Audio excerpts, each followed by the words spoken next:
much run the whole thing, we just need to work out how they're going to do it.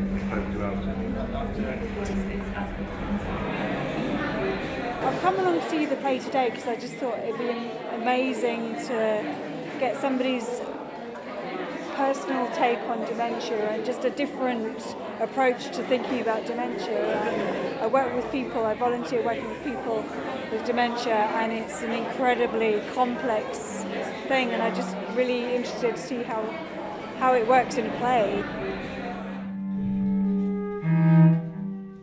I can't seem to speak at all today. The impetus for the play came from my personal experience. Both my parents suffered from dementia, different types of dementia.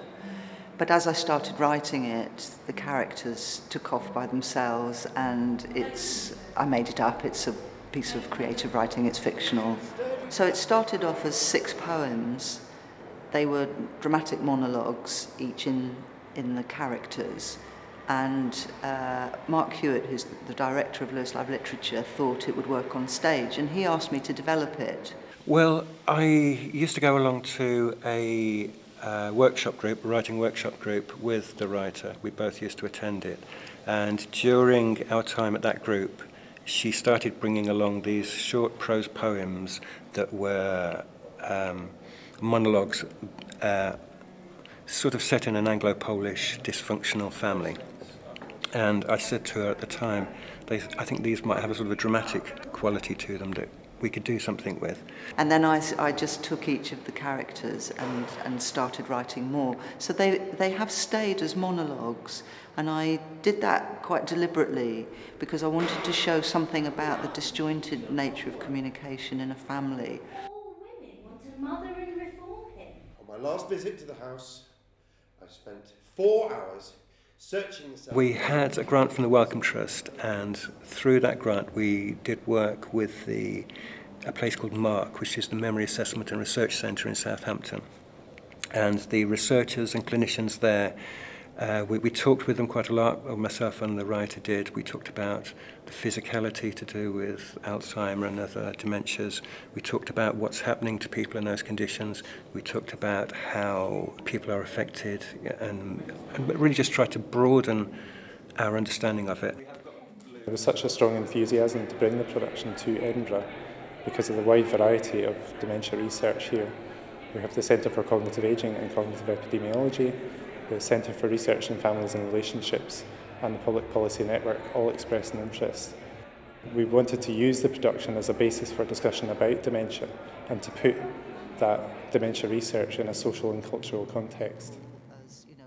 Dementia is a very common disorder of predominantly older people.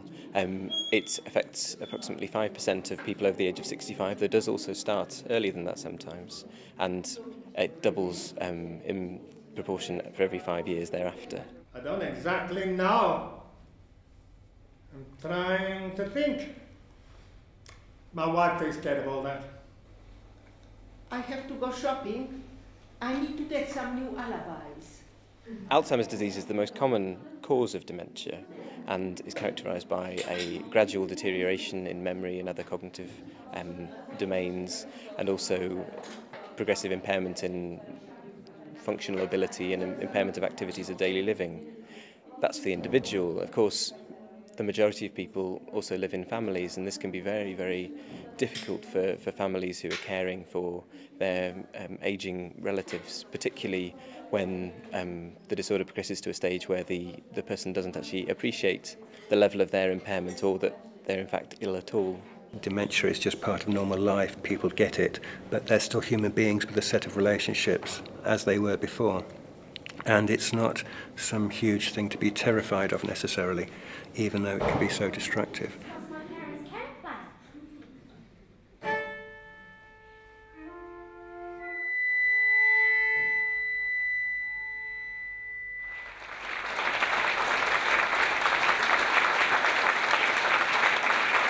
I thought it was a fantastic performance. I really liked the way that there were sort of 5 separate monologues, yet what you walked away from was a sense of the system of the family, and the way that the family actually are intertwined, but how dementia actually spans across everyone.